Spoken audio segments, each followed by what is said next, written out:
Bienvenido a otra entrega de La Tribu Hereje. Hoy, el psicólogo y gerontólogo Javier Yanguas nos ofrece un recorrido holístico por la geografía del tránsito vital. Esa trayectoria que comienza cuando nos incorporamos al planeta y que cada vez, por suerte, tiene un ocaso más longevo. Preparar ese viaje que pasa por diferentes momentos etarios a través de un plan vital adaptado a cada circunstancia precisa de un aprendizaje continuo, así como de una actitud comprometida y audaz. Yanguas señala que todos necesitamos cuidados a lo largo de la vida, no solo en la vejez, por lo que, llegados al final del camino, se pregunta: ¿quién ha sido un ciudadano honesto? Pues quizá, colocado en una balanza, aquel que ha dado tanto cuidado como el que ha recibido. Porque esa frase tópica y generalizada de que los viejos son los que detentan la experiencia no es del todo cierta, ya que, como la juventud o la madurez, la vejez es heterogénea y de viejo se es el reflejo de lo que se ha sido durante las otras etapas de la vida. De modo que, si alguien durante su tránsito vital no ha aportado nada a la sociedad, tampoco lo hará de viejo. Iremos escuchando estas y otras reflexiones tan interesantes como disruptivas a lo largo de esta pieza de la mano de Javier Yanguas. Soy Fandi Blue y estás en La Tribu Hereje. Afíliate. Longevidad. Es una suerte que el envejecimiento, al menos en los países en los países entre comillas más desarrollados, pues se haya democratizado, ¿no? Vivir más. Hace principios del siglo, pues la gente tenía una esperanza de vida, yo creo que eran, ¿no?, 50 años o 40 y tantos, ¿no? Yo soy muy malo para las cifras, pero bueno, ahora lo que hemos conseguido, pues gracias a la inversión en salud y vida saludable, es que todos vivimos mucho, ¿no? Plan vital. O sea, no se trata tanto de vivir más como que esta vida sea ancha, tenga matices, tenga un sentido, tengamos la sensación de que tenemos una vejez bien vivida, y bien vivida me refiero a que tenemos proyectos, a que no es una mera sucesión de minutos, segundos, esperando que venga la muerte o la dependencia o lo que sea, sino que es una vida pues aprovechada, ¿no? Una vida vinculada con el bien común. A mí me parece que ese es el reto, ¿sabes? El reto de la vejez. Creo que ese es uno de los retos. Heterogeneidad.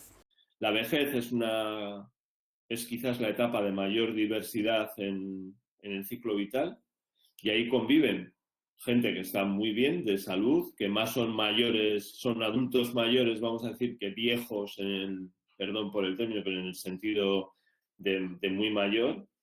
Y claro, creo que en la vejez hay diversidad, y creo que es la etapa más diversa y más heterogénea del ciclo vital. Vale, en ese sentido, está claro que hay gente que está muy bien de salud, gente que está en situaciones de fragilidad, y también creo que hay gente en situación de dependencia, ¿no? Y que necesitan cuidados. Creo que la fragilidad, hacer frente a la fragilidad y hacer frente a esa necesidad de cuidados y entender que la vejez es heterogénea, pues es otro de los retos más importantes, ¿no?, para mí.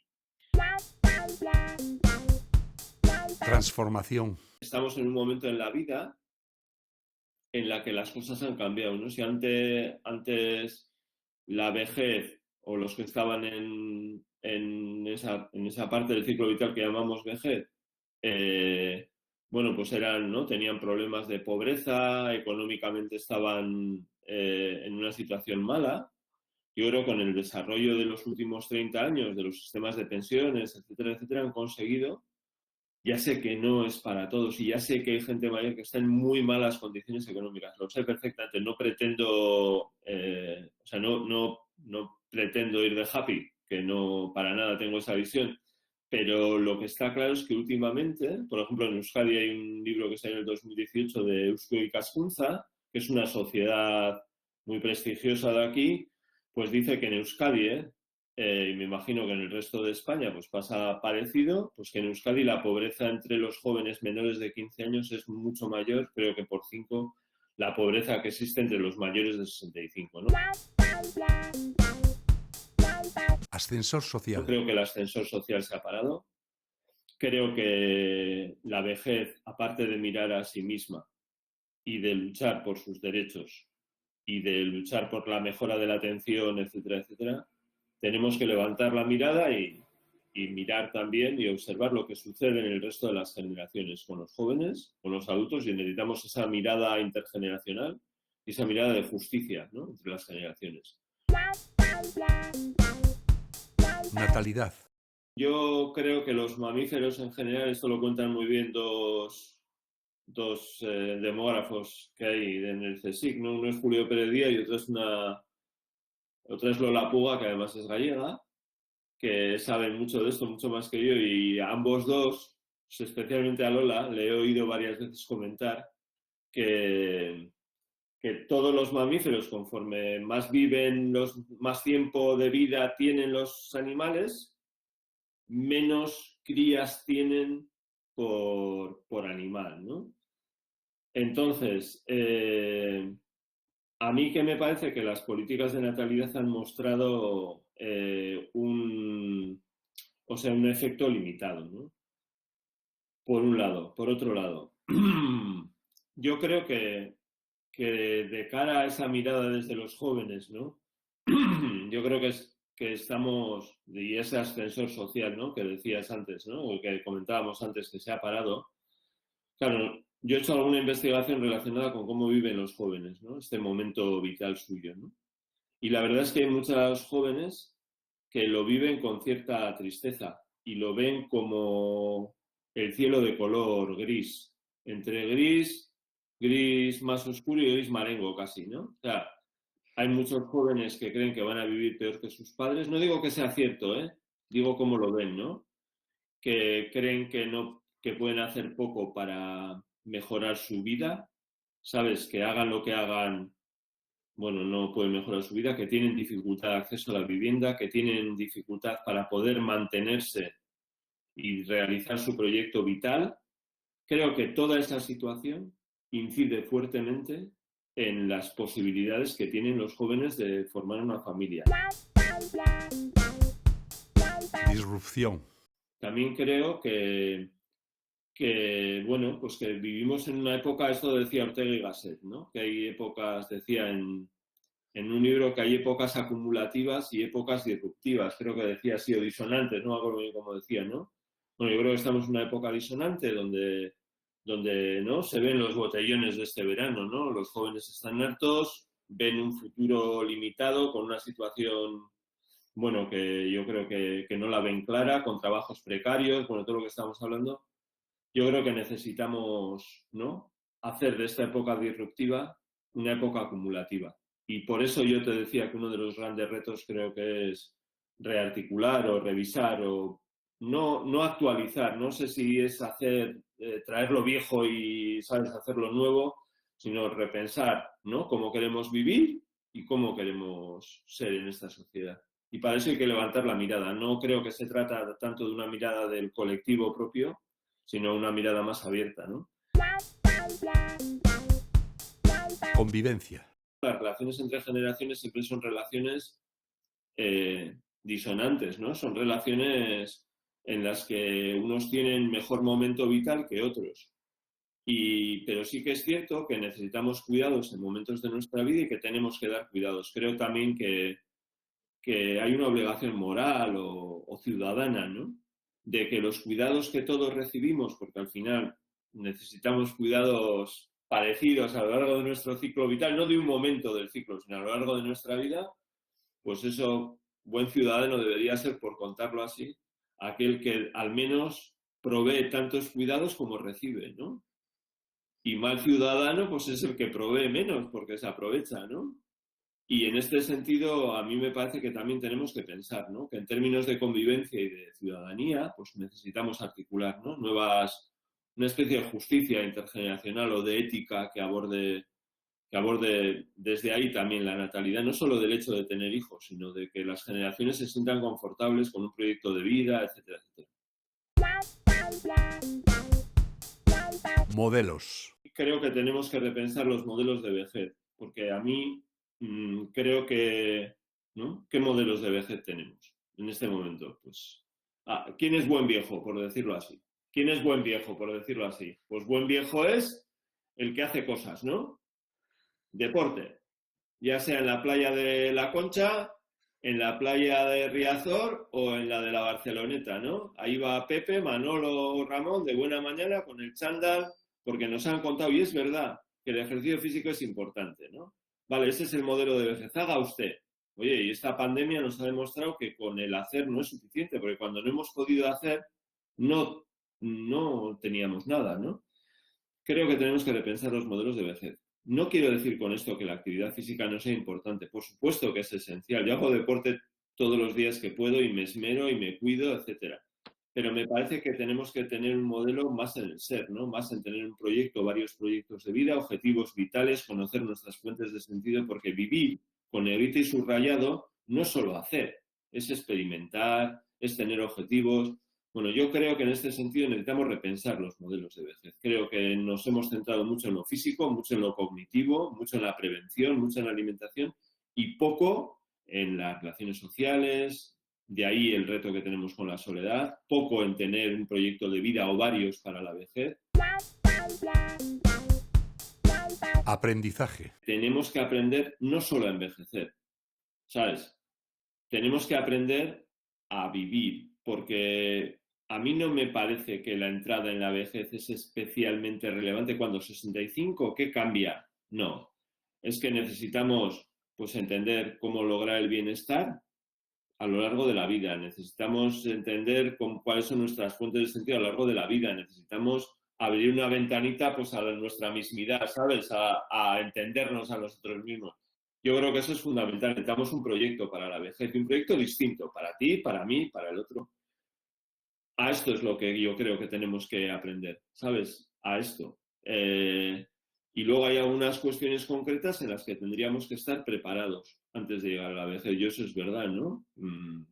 Que corresponden a muchos ámbitos, ¿no? Al de la salud, al de cómo queremos que nos cuiden y ser cuidados, cómo... Sí, creo que hay algo de eso, pero yo antes redefiniría, ¿no? Porque si no, acabaremos enseñando a ser mayor de una manera determinada que a mí me parece que es anticuada, ¿no?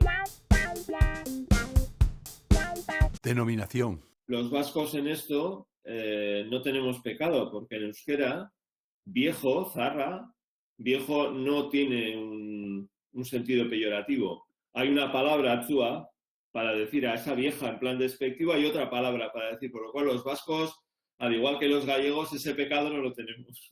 Por ahora, tenemos otros, pero este no. Reconocimiento. Creo que las palabras definen, ¿no? Evidentemente lo que tenemos, ¿no?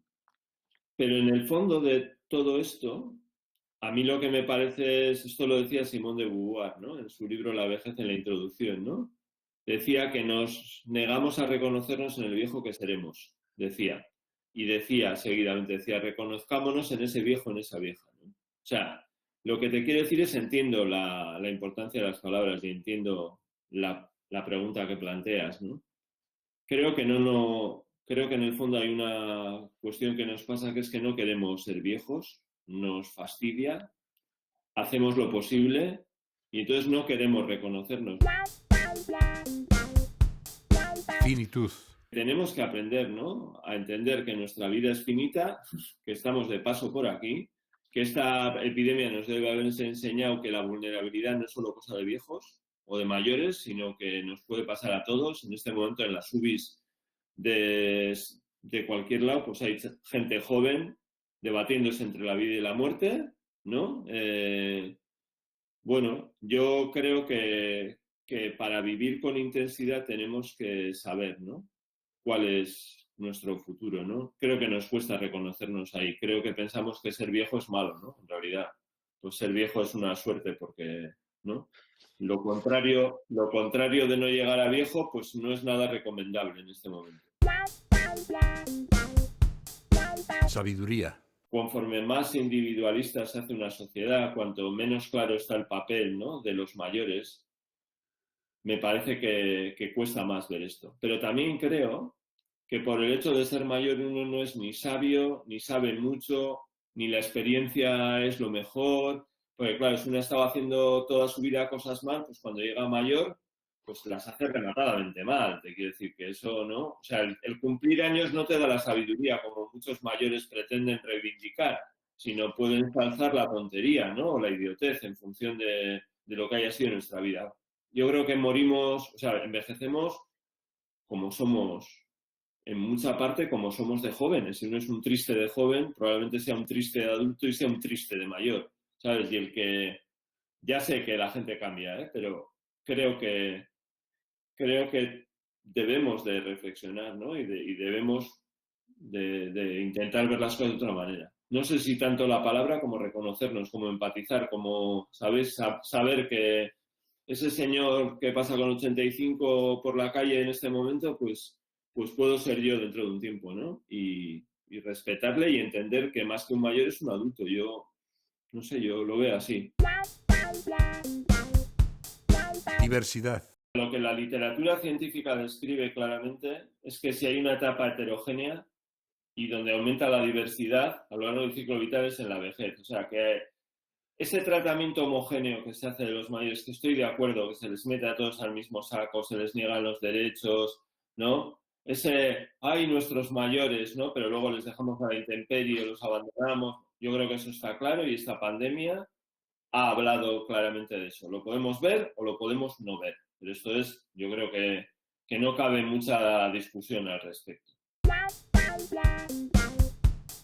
Proyecto. ¿Qué creo además? Que esta sociedad no tiene un proyecto para las personas mayores. Sabemos qué esperamos de los jóvenes, sabemos qué esperamos de los adultos, pero no sabemos qué esperamos de los mayores. Es más, como que nos molestan un poco, ¿sabes?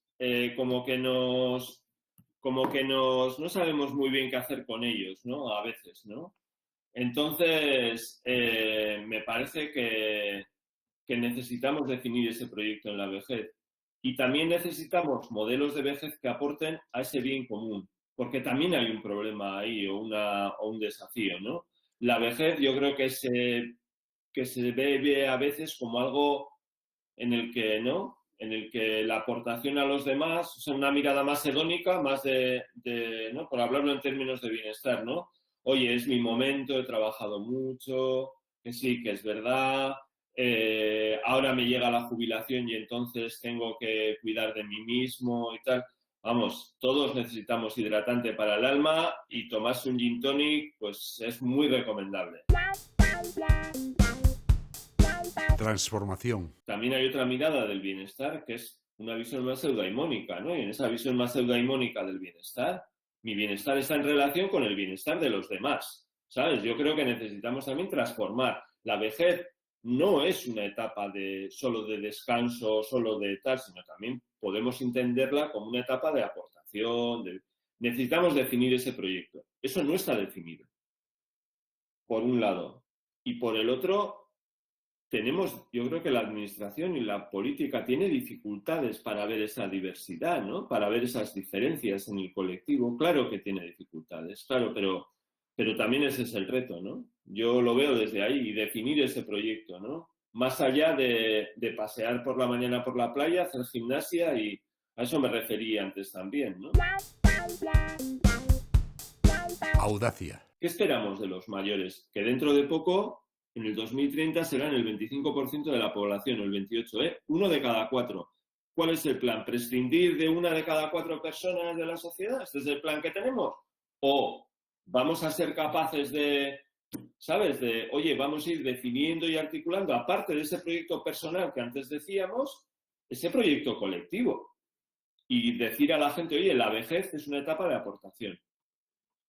Y hay que sustantivizar esa aportación, no de voluntario y tal. Igual hay que aportar al bien común, igual hay que introducir en proyectos y eso, pues habrá que articularlo cara a impuestos o tendrá que tener una derivada en términos de valoración económica. O sea, hay 1000 cosas para hacer.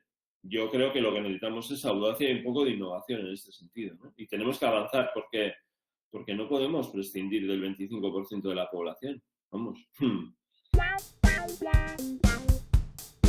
Censo. Imaginemos que dentro de 10 años, el 30 o dentro de 15, me da igual, ¿eh? El 30% de la población somos mayores. Yo aspiro a estar en ese grupo. Vale. En términos democráticos, ¿cuántos somos? 40 y tantos por ciento de los votos. Claro, aquí hay un problema de legitimidad, porque puede ser que el colectivo de los mayores, en términos democráticos, por ejemplo, como una persona es un voto, pues podamos llevar las cosas a nuestros intereses sin tener en cuenta el resto de la sociedad, ¿sabes? Creo que tenemos que hacer pedagogía, creo que tenemos que montar ese proyecto, pero no solo por los mayores o por la salud o porque nos cueste menos o porque haya más bienestar. No, porque tenemos retos de diferente calado, ¿sabes? ¿Cómo vamos a generar empleo para atender a las personas mayores que van a necesitar ayuda? ¿Sabes? ¿Cómo vamos a hacer esto? Necesitamos, ¿sabes? Necesitamos pensar en todo esto. Este es el reto del envejecimiento, ¿eh? El reto demográfico es cómo hacemos para vivir en una sociedad longeva, y además es un reto en el que viene sin manual de instrucciones. O sea, no sabemos muy bien dónde leer nada porque la sociedad nunca jamás ha tenido este reto, ¿no? Escenario. Esa especie de justicia o de ética intergeneracional, o no sé muy bien cómo llamarlo, me parece que es importante, ¿no? Porque no podemos vivir algunos en función, o sea, digamos, disminuyendo o limitando la vida de los otros. Eso no es. Y luego, por otro lado, están los jóvenes, vale, están los mayores actuales que más o menos tienen solucionado el asunto, vamos a dejarlo ahí, vamos, en términos económicos y de futuro, pero luego hay una capa de gente del baby boom, que somos los adultos, bueno, que está por ver, que tenemos hijos, muchos de nosotros, en esa situación complicada, que tenemos padres o que han fallecido hace poco y tenemos cuidado, pero que no está nada claro cuál es nuestro futuro y que somos legión, 14 millones de personas nacidas en España, creo recordar, entre el 57 y el 73. Yo soy de esa generación del baby boom. A ver, esa generación es una generación sándwich, vamos, con queso jamón arriba y abajo, que tienen hijos a su cargo que les va a costar que se independicen, que han cuidado de sus padres y que van a estar en una situación en la que ya se pueden ir preocupando de su futuro económico y demás, porque esto no está tan claro, creo yo. No porque no me gustaría, creo que no está tan claro, porque solo hay que ver personas, ingresos, economía, para pensar que bueno, que a ver qué pasa, ¿no? Con esto de las pensiones. Otras cosas hemos visto, ¿sabes? Por ahí, o con los cuidados. Gobernanza. El reto de la vejez y el reto de los cuidados es similar a veces en complejidad al reto del cambio climático, ¿no? Depende de servicios sociales, sanitarios, emigración, empleo, economía, pensiones, vivienda, ¿sabes? Y no tenemos la gobernanza para hacer frente a estos problemas complejos, ¿no? Esto también está claro, ¿no? Seguimos trabajando de manera compartimentalizada, no somos capaces de integrar. Este es otro reto, el reto de la, pues por decirlo así, de la gobernanza, me parece a mí. Soluciones. Creo que tenemos que poner gente a trabajar en esto y hacer proyectos y a ir avanzando. Creo que hace falta investigación, como se han abordado otros problemas, ¿no? El problema del cambio climático también se está abordando, ¿no? Oye, la transformación, no usarle, poner gente a investigar, poner gente a trabajar en baterías, a electrificar los coches, ¿sabes? A poner molinos, ¿no? Ya estamos en eso, ¿no? Hace 25 años había 4 gurús que hablaban de este asunto y que el clima cambiaba y nos daba igual, ¿no? Bueno, de hecho, en la actualidad algunas personas, ¿no?, bastante relevantes de la población, pues siguen pensando que lo del cambio, ¿no? Hay negacionistas, hay para todo. Creo que nos tenemos que poner a trabajar. Claro, no sé muy bien por dónde. O sea, hay que decir que mentiría si dijera que tengo una solución. Lo que tengo claro es que tenemos un reto y que hay que ponerse a ese reto. También me parece que necesitamos una mirada de luces largas, ¿no? Y me parece que cuesta encontrar. El escenario se presenta complejo, pero no imposible. Como señalaba Yanguas, es necesario incorporar la gobernanza al ecosistema del tránsito vital, porque la longevidad es un éxito social y para que llegados a la vejez, ésta se convierta en una etapa placentera, hay que mimarla durante todo su periplo. Factores como la práctica activa de la intergeneracionalidad, así como la formación continua destinada a concienciar a la población sobre el hecho de que es necesario aprender a vivir cada momento de forma activa y consciente, más allá de la cronología, son temas prioritarios. Además, es necesario que todo ello se articule dentro de un contexto de respeto a la heterogeneidad, porque todo ello nos ayudará a que seamos conscientes de la auténtica dimensión del regalo que significa que nos haya tocado discurrir por un siglo en el que, por suerte, llegar a la longevidad es algo normal y habitual. A la vista de sus reflexiones y argumentaciones, el psicólogo Javier Yanguas nos aportó en esta pieza una visión ecléctica sobre el estado de la cuestión en torno al tránsito vital por el camino a la longevidad. Soy Fandy Blue. Hasta la próxima entrega de La Tribu Hereje. ¡Afíliate!